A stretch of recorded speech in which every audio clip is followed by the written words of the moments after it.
कृषि पत्रिकामा यहाँहरूलाई स्वागत छ। आज हामीले अलैची खेतीसँग सम्बन्धित सम्पूर्ण जानकारी लिएर आएका छौँ।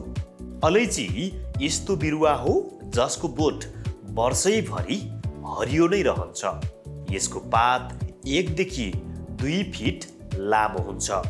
अलैची प्राय खानामा मसलाको रूपमा प्रयोग गरिन्छ। अलैचीको सुगन्ध धेरै राम्रो हुने गर्छ, जसका कारण यसलाई मुख सफा गर्न र मिठाईमा पनि प्रयोग गरिन्छ। यदि तपाईँ पनि अलैची खेतीसँग सम्बन्धित जानकारी प्राप्त गर्न चाहनुहुन्छ भने तपाईहरूलाई अलैची खेती गर्ने तरिका र अलैचीका फाइदाहरूको बारेमा जानकारी दिन गइरहेका छौँ। अलैची धेरै लाभदायक चिज हो जुन धेरै प्रकारका औषधिहरूमा, खाना र मसलाहरूमा पनि प्रयोग गरिन्छ। आयुर्वेदिक चिकित्सकहरूका अनुसार अलैचीको प्रयोगले धेरै प्रकारका रोगहरू जस्तै वात, श्वास प्रश्वास, खोकी, पाइल्स, क्षयरोग, पित्तजन्य रोग, पत्थरी, गोनरिया र चिलाउने आदिबाट बचाउने काम गर्छ। अलैचीको बोट 5 देखि 10 फिट उचाइमा हुर्कने भएकोले अहिले अलैचीको खेती किसानका लागि निकै लाभदायक साबित भइरहेको छ। अलैची उष्णकटिबन्धीय ठाउँमा खेती गरिन्छ। यसको खेतीका लागि सामुद्रिक हावाको बढी छाया र आर्द्रता चाहिन्छ। यसको खेतीका लागि रातो र दोमट माटोको आवश्यकता पर्छ। अलैची मुख्यतया 2 प्रकारका हुन्छन्, जसलाई सानो र ठुलो अलैची भनेर चिनिन्छ। अलैची खेतीका लागि उपयुक्त हावापानी र तापक्रम। उष्णकटिबन्धीय हावापानी अलैची खेतीका लागि उपयुक्त मानिन्छ। अलैची समुद्र सतहबाट करिब 600 देखि 1500 मिटरको उचाइमा खेती गर्न सकिन्छ। यसको खेतीमा 1500 मिलिमिटर वर्षा हुनु आवश्यक हुन्छ, साथै हावा र छायादार ठाउँमा आर्द्रताको आवश्यकता पर्छ। अलैची खेती गर्दा तापक्रम सामान्य हुनुपर्छ। यसको बिरुवा जाडोमा न्यूनतम 10 डिग्री र गर्मीमा अधिकतम 35 डिग्री तापक्रममा राम्रोसँग बढ्छ। अलैचीको उन्नत जातहरू। अलैचीका धेरै प्रकारहरू हुन्छन्, जसलाई विभिन्न नामले चिनिन्छ। अलैची मुख्यतया 2 प्रकारका हुन्छन्, एउटा सानो अलैची र अर्को ठुलो अलैची। सानो अलैची सामान्यतया हरियो हुन्छ भने ठुलो अलैची कालो रङको हुने गर्छ। हरियो अलैची भनेर चिनिने यो सानो अलैची निकै सुगन्धित अलैची हुने भएकोले यसलाई धेरै प्रकारका खाना, माउथवास, औषधि, मिठाई तथा पूजापाठमा प्रयोग गरिन्छ। यसको बोटले 10 देखि 12 वर्षसम्म उत्पादन दिन्छ। कालो अलैची। ठुलो अलैचीलाई मसलाको रूपमा प्रयोग गरिन्छ। यो सानो अलैची भन्दा आकारमा धेरै ठुलो हुन्छ। यो हल्का रातो र कालो रङको देखिन्छ। कालो अलैचीमा कपुर जस्तै सुगन्ध आउँछ। अलैची खेतीका लागि खेतको तयारी। अलैची खेती गर्न पहिले खेतमा राम्रोसँग जोत्नुपर्छ र अघिल्लो बालीको अवशेष पूर्ण रूपमा हटाउनुपर्छ। यसपछि खेतमा एउटा ढिस्को बनाएर पानीले राम्ररी भर्नुपर्छ। भिरालो ठाउँ र कम वर्षा हुने क्षेत्रमा पानीको संरक्षण बढी आवश्यक हुन्छ। त्यसपछि खेतमा रोटाभेटर चलाएर गहिरोसँग जोत्नुपर्छ, जसले माटोको स्तर बढाउन सहयोग गर्छ। खेतको माटो समतल भएपछि 2 बिरुवाको बीचमा करिब 1.5 देखि 2 फिटको दूरी राख्नुपर्छ र समतल जमिनमा बिरुवा रोप्ने हो भने 2 देखि 2.5 फिटको दूरी चाहिन्छ। त्यसपछि खाडल तयार गर्नुपर्छ।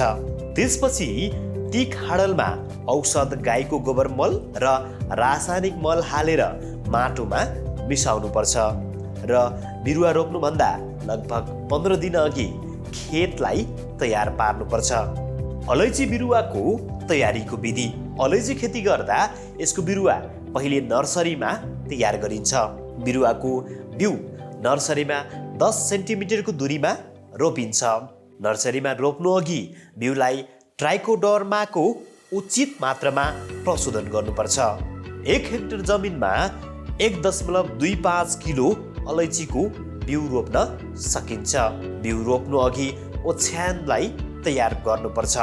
ओछ्यान तयार गर्दा 20 देखि 25 किलोग्राम कम्पोस्ट मल माटोमा हालेर राम्रोसँग मिसाउनुपर्छ।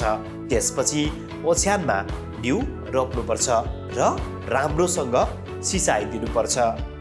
बिउ अङ्कुरण नभएसम्म पराल वा सुक्खा घाँसले बिउलाई छोपिदिनुपर्छ। जब बिरुवा पूर्ण रूपमा तयार हुन्छ यसलाई खेतमा रोप्न सकिन्छ। अलैची खेतीमा बिरुवा रोप्ने सही समय र विधि।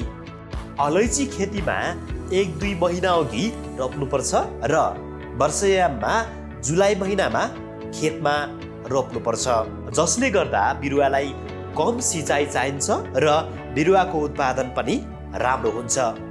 यी बिरुवाहरूलाई थप छायादार ठाउँहरूको आवश्यकता पर्छ। खेतमा बिरुवा रोप्दा यो कुराको ध्यान दिनुहोस् कि प्रत्येक बिरुवाको बीचमा लगभग 60 सेन्टिमिटरको दूरी हुनुपर्छ। घाँसे मैदानमा रुख रोप्दा जिगज्याग प्रविधि प्रयोग गर्नुपर्छ। अलैची खेतीमा बिरुवाको सिँचाइ विधि।